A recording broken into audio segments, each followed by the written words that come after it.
Hello friends, this is Grania Tyndall here from Numbers for Success, and it is the 14th of July 2021, and I'm here in my car with my beloved canine pal. There she is, and we're just having a beautiful walk in the forest. And I just wanted to come on here because I felt that it's a very important day numerology wise, and just to share some insights. So 14 is one of those numbers that is a karmic death number. There are four of them: 13, 14, 16 and 19. So based on that fact, 14 is all about civil liberties. It's about change, it's about variety, it's about breakthrough, it's about freedom. And today also adds to a number 8 in numerology. And the 8 is about balance, and it's about our physical needs, which is the lower part, and our emotional mental needs being met. So what could that mean for you and for me and all of us here on the earth at this time? Well, for example, yesterday here I had a number of calls from all over the world, people who had gone into fear, and because there's such rapid change occurring on the earth right now, rules are being changed literally moment to moment, and new laws have been written, and within a day or two they've suddenly been enacted. And yet the right to speak, the right to be heard, the right to speak up and speak your truth, and the censorship is getting stronger and stronger. And I just felt it was very important for me to pop on and just to talk about how we can change that. So ultimately, if you look back on history, which I as a numerologist do, when I look at a chart, I'm looking for patterns of behavior. I'm looking for patterns that perhaps have happened in times of the family tree and so forth. And for example, this time 80 years ago was 1941. And in numerology, it is said that to live a full cycle, you have to have lived 80 years. Now that might be different in astrology, but in numerology, we say 80 years is the full cycle of life. Anything after that is an added bonus. So based on that fact, we are currently in what exactly was going on 80 years ago. And it was all about censorship, propaganda, the resistance, the underground movements which started to spring up in order to try and protect different countries from Nazi invasion.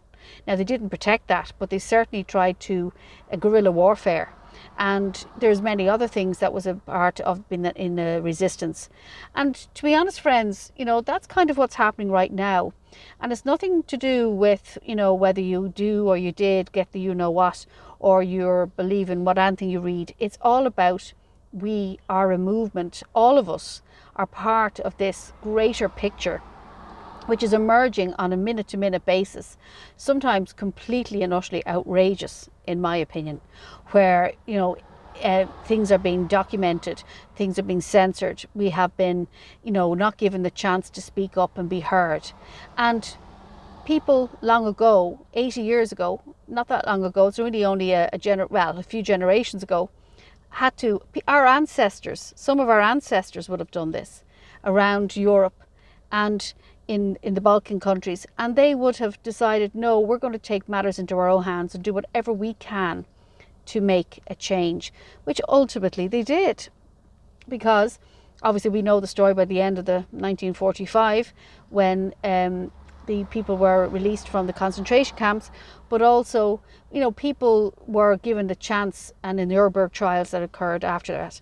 So ultimately, we're at a place now where back in 1941, where if you were leaving your town or village or going anywhere, you had to show papers. Obviously, if people who were Jewish would have to wear the 6-pointed star, the Star of David. Now, let's hope, friends, that, it's not going to get to that in terms of barcodes and, in our systems, which is another story. So that's why today is such a karmic day. And I've had a lot of calls today as well from people who have gone into fear, have gone into the sense of, I can't cope. How am I going to survive? Do I have to conform to this? Now, obviously you have choice. And I'm not just talking about the thing that everyone thinks I'm talking about. This is about life generally at the moment, what we're going through. And, whatever you want to take from this message, from a numerology and soul perspective, you are here for a reason. and you are here to make a difference. And in the number 8 day that we are in, this is about the balance piece. So I would suggest, friends, to ask yourself the following question: have you made any changes in your life which can better those in your community, in your family, in your workplace, and so forth? But also, can you make some change to help the world at large? We live in a social media, which has its own ups and downs. There can be a lot of censorship there too, but we still can use and access social media to project and put out our message. And there are many great people out there doing so. And if it's done from a place of love, friends, if it's done from a heartfelt space, well, then answers will occur. We will see responses. But right now, it is about feeling the fear. And believe me, I understand, I'm human, but doing it anyway. Find your truth, friends. Do your research. This is what July is about, numerology wise. Work out what it is you wish to bring into your life. Try not to allow fear to divide families, to divide relationships, to divide people in workplaces. And are you vaxxed? Are you not? Come on, friends. We've got to think of the bigger picture here and be the change. Change the way you look at things. And I promise you, the things you look at will change. Until we talk again, many blessings.